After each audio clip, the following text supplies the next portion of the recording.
Hey Kings and Dragons, Ranking 551. Today, this is going to be my final review video for Cobra Kai Season 6 Part 3. This is it. We have reached the end of our Cobra Kai road.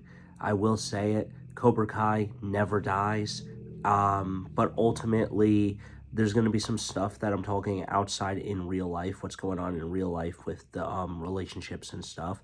And ultimately, we're going to talk about everything. Now, there is no order in this stuff, and you have been warned. This is a not spoiler-free video. It will be going up on the next day. Anyway, the point is that this is not spoiler-free. We're going to talk about everything that happened in the show and everything.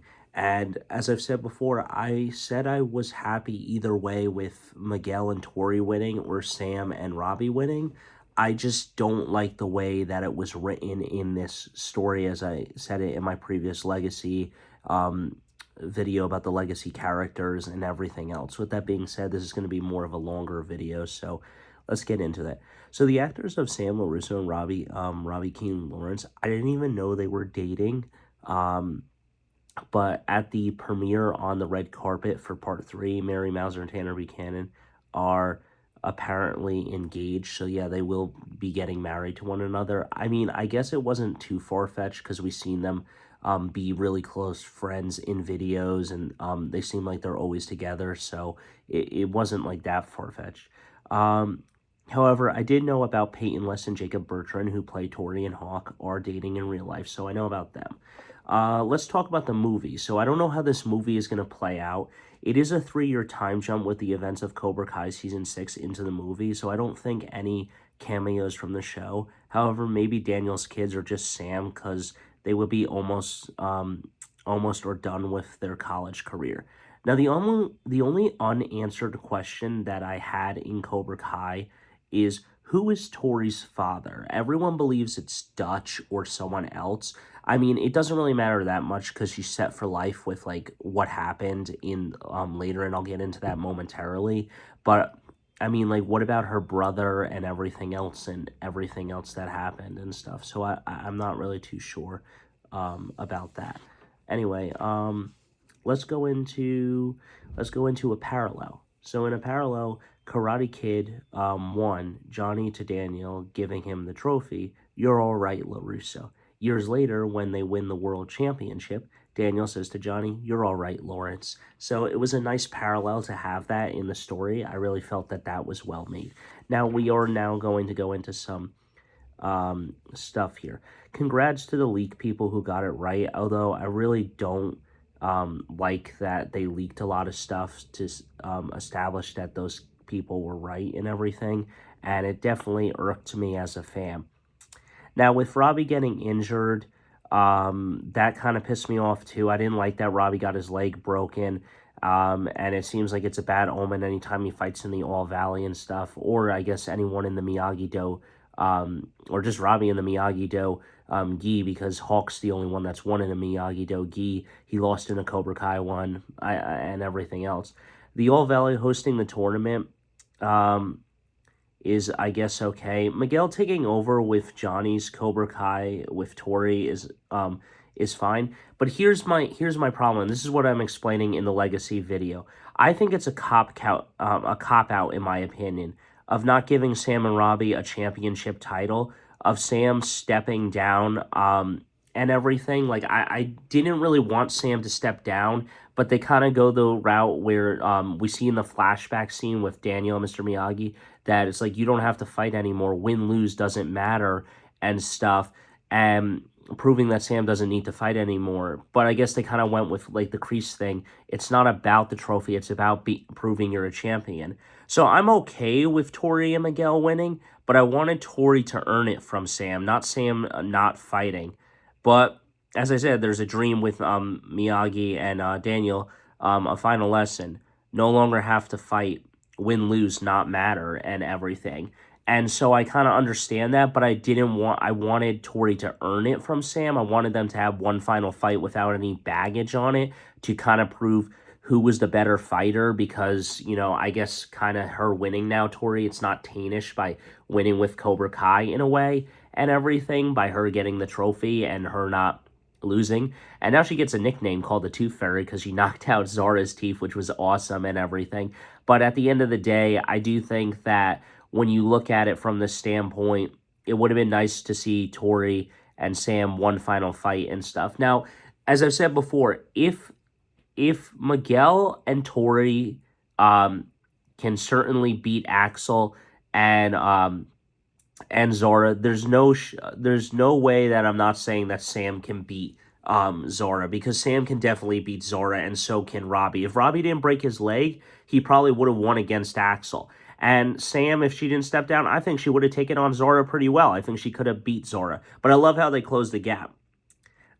Sensei Kim kills her grandfather and takes over the dojo. So that was kind of crazy, but I get it. Like, he needed to die because he was outdated. His flaws were outdated.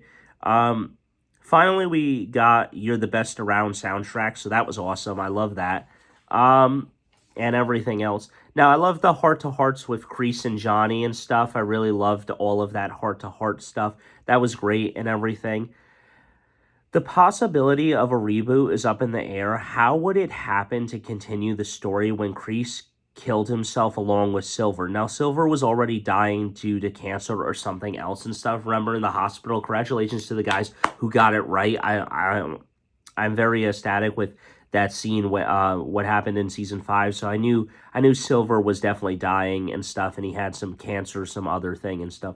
But I was shocked the way that Kreese and Silver went out. I was like, holy fuck, these two guys fought on a boat sequence. It reminded me of Avatar, the Legend of Korra, when Noah Talk blew up with Amon and stuff. I was just insane. Like, holy fuck, these guys just went out in style like that. Oh my god. And they died. And now I guess they're united with Miyagi and everyone else and stuff. And now it's just kind of a question in the air. How would you continue Cobra Kai and stuff? What would you do? Now, I didn't think they were going to pull a One Tree Hill out of their hat. As I said, I thought they were going to do a time jump in the final episode and everything, but they only did a 1 month time jump from the events of Quan and everything from part 2. So I don't know everything else. Now, why did Axel lose? He was unfocused and undisciplined. Johnny gave great advice to Miguel. You can't go into a fight with revenge. That's why Johnny lost, because Daniel didn't seek revenge. He fought for himself and family and stuff. He didn't fight to get revenge for all the bullying, and Johnny lost because of that, because he allowed his anger to consume him. And that's not how you can win. So everyone is getting what they wanted. Miguel got into Stanford. Dimitri dropped MIT to go to Caltech with Hawk. Tori and Robbie both have an opportunity of a lifetime competing in other titles and being world champions. So I'm kind of happy that Robbie does get not really the short end of the stick, that he does get to go on and compete in other titles and potentially win one and do demonstrations with Tori and all these demos and stuff. So I'm happy for that. But at the same time, I do think that I wish that, Robbie and Sam, I do wish that Sam had gotten at least one title, whether it was the All Valley or something else. So the Miyagi story is that he stole the necklace back from the guard who took it from his wife. So there's always more to the story and stuff. So the necklace that Grandma Lucille gives to Sam is the one that it happened. Now, overall, the story is really good. I will miss it, but as they say, Cobra Kai never dies. Johnny got the original dojo back, so I guess he will open more Cobra Kai dojos, as the legacy is his, as Stingray said. With no Kreese and Silver ever again, Cobra Kai is in safe hands with Johnny at the helm. So I always think that it was great to have Johnny at the helm. Chosen went to Korea for Kim, so that's awesome. I guess Kamiko and him are just better as friends, so that's awesome. Johnny finally got the house and stuff. I guess that guy was such a big fan and saw him win again, so it was awesome. Tori and Robbie were doing demonstrations for World Championship stuff. Miguel is off to Stanford. Everyone was in a Cobra Kai gi. First time we saw Sam in one. After all, her loyalty was to Miyagi and everything, so it makes sense that she wouldn't join Cobra Kai. Um,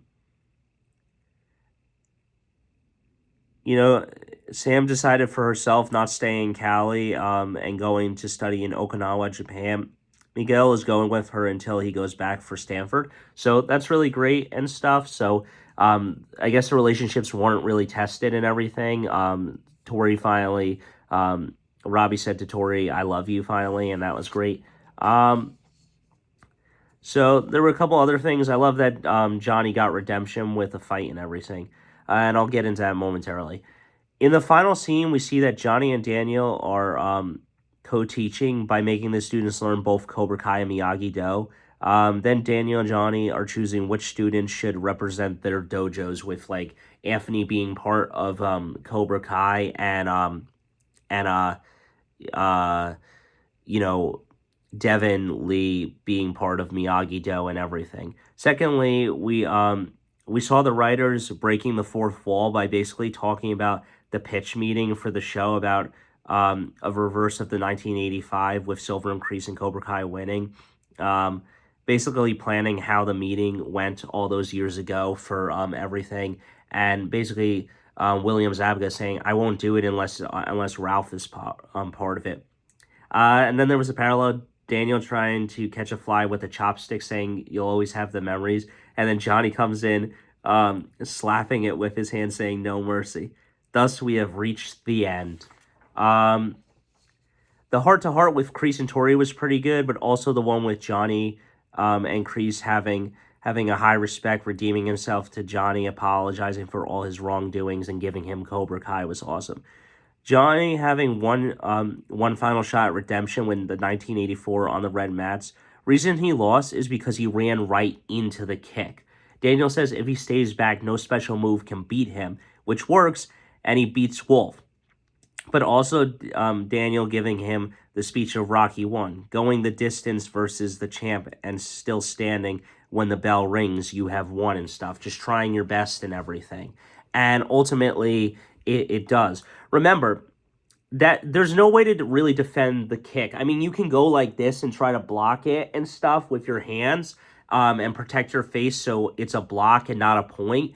But at the end of the day, to defeat the crane kick and any special move, the shallow sunset that Sensei Wolf tried to use on him, he stayed back and didn't run into it and everything, leaving him wide open. Now, again, Silver was trying to play dirty and wanted Axel to injure Miguel's back at the end, which was kind of upsetting and everything. And he didn't want to win that way. It was kind of going back to Bobby and stuff, where I think it was Bobby who said, "I don't want, I can beat him and stuff." And Kreese was like, "I don't want him beaten. I want him broken." The same way Silver was basically saying that, and same with Wolf. But that's all I got for you guys. So until next time, guys, don't forget to stay radical. And I'll leave it with that. Hit the like button, smash that subscribe button, and as they say, Cobra Kai never dies. And let me know your thoughts on the show and everything. But I'll let it go with that.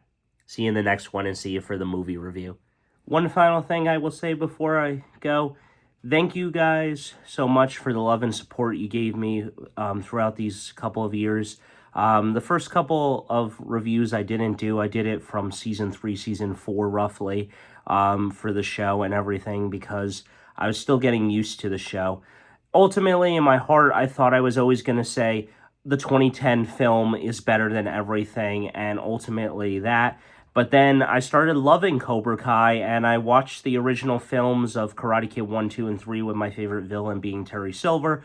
And ultimately, I want to say thank you from the bottom of my heart to the writers, to everyone who made one of the greatest shows ever. One other final thing I will say is that I understand that the show is called Cobra Kai, and everyone was like, it started with Miguel, it should end with Miguel, and I understand that whole entire dynamic. It started with Cobra Kai, it has to end with Cobra Kai. Miyagi-Do doesn't have to win and stuff. I understand that. For me, I was happy either way. It was just like, in my heart a little bit, I wanted Miyagi-Do to get a win finally, because that's what happened in the original series, so I wanted them to get a win finally, but I guess like the good Cobra Kai won and stuff, so I really can't be mad that it was Johnny's Cobra Kai that won against Terry Silver's Iron Dragons, so ultimately I don't really have a problem with that. But yeah, those are my final thoughts with it. Thank you from the bottom of my heart to a great show. I'll see how the movie is. I'll see how it plays out when I watch it on May 30th, 2025. But we'll see what plays into it with Mr. Miyagi and everything. But ultimately, that's all I got for you guys. I hope you enjoyed my review of it. I give it definitely a 9.5 out of 10. I think it was one of the greatest endings ever. I think it was a great happy ending. Everyone got where it was. Reason I can't give it a 10 out of 10 is that there was some room for improvement. I don't know, killing off the villains was necessarily the right direction that you wanted to go, but ultimately it does kind of keep it not really in the air and kind of shuts the door a little bit more, due to the fact that, yeah, there is going to be another movie after this Karate Kid Legends, but it kind of shuts the door in a way for this whole entire thing, because the villains, the baddest villains around, Kreese and Silver and Kim's like grandfather and all the bad villains are kind of dead and stuff. Chosen and Barnes are kind of the only villains from the original series that are now friends with Daniel, along with Johnny, that are fine. So I don't know where they would go from here and how another reboot or like a season 7 would look if they wanted to do a season 7. But that's all I got for you guys. So until next time, don't forget to stay radical. I'll see you in the next one. Hit that like button, smash that subscribe button, and as they say, Cobra Kai never dies. All right, I did say I was going to add one more thing if I had to add any more. So this is my final thought about Cobra Kai. Let me just state this, okay? The reason that I feel like Sam steps down, even though it's a cop-out in my opinion, is simply going back to the season 4 debate, where the reason Miguel steps down is because if he wins against Hawk, then there's no point for Sam and Tori to fight unless for the girls' champion, but the grand champion would already be Cobra Kai. So it's kind of in a way where it's like, there's no point for Sam to fight anymore because Robbie is out. And if Robbie continued somehow and the underdog story of Miyagi-Do continued, like with Daniel being the underdog, kind of like Rocky Balboa, then Sam would, continue and stuff. But there's no point, because if she beats Zora, then it's kind of like Axel already wins for the boys and they're too far ahead, the Iron Dragons, in point differentials. So Cobra Kai is only in second place right now. So basically, Miguel tells Johnny with Tori that they can close the gap and stuff. And they do, and they tie it up 180 to 180, which means that it has to go to a sensei battle and stuff. But that's all I got for you guys. So until next time, don't forget to stay radical. I'll see you in the next one. Hit that like button, smash that subscribe button. And as I said earlier, Cobra Kai never dies.